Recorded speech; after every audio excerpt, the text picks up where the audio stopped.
کونے میں بیٹھی یہ پاکستانی لڑکی اپنی دنیا میں مگن ہے۔ سارا اپنے دوست کو ایس ایم ایس بھیجنے اور اس کی طرف سے ایس ایم ایس وصول کرنے میں مصروف ہے۔ یہ پاکستان کی تازہ ترین تصویریں ہیں۔ Actually I have a friend in Lahore, تو بس اسی کے ساتھ ٹیکسٹنگ ہو رہی تھی، بیکاز وہ اپنے اسٹڈیز کے بارے میں بتا رہی تھی۔ ابھی ہم لوگ کا سیمسٹر بریک تھا، تو ابھی I was just talking to her about my semester اور یہ وہ سب۔ تو پاکستان میں گزشتہ 5 سالوں کے دوران موبائل استعمال کرنے والوں کی تعداد 1 کروڑ تک پہنچ گئی ہے۔ پاکستان کی کل آبادی لگ بھگ 17 کروڑ ہے، لیکن موبائل فون کی سہولت فراہم کرنے والی 5 کمپنیاں غیر ملکی سرمایہ کار ہیں۔ سرکاری اعداد و شمار کے مطابق ایک ماہ میں لگ بھگ 13 کروڑ ایس ایم ایس بھیجے یا وصول کیے جاتے ہیں، اور زیادہ تر نوجوان ایس ایم ایس کرتے ہیں۔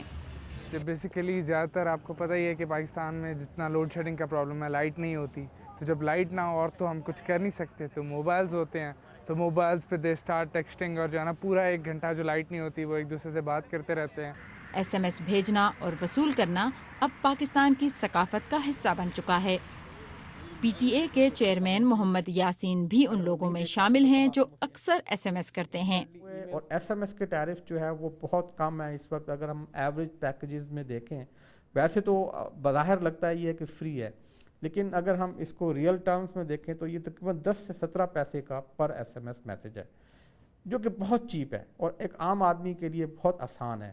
تو اس کے لیے سب سے آسان یہ ہے کہ جی کہ فون کال کرنے کی بجائے وہ ایس ایم ایس کو بھیج دیتا ہے، کیونکہ اس کی بائنگ پاور اتنا زیادہ نہیں ہے۔ یہ حکومت پاکستان کے لیے آمدنی کا بڑا ذریعہ بن گیا ہے۔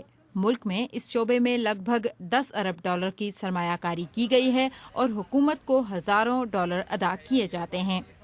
اس نے کچھ عرصے سے نہ صرف پاکستان میں سماجی تعلقات کو مکمل طور پر تبدیل کر دیا ہے، بلکہ نوجوانوں کو تفریح کا ایک نیا ذریعہ بھی مہیا کیا ہے۔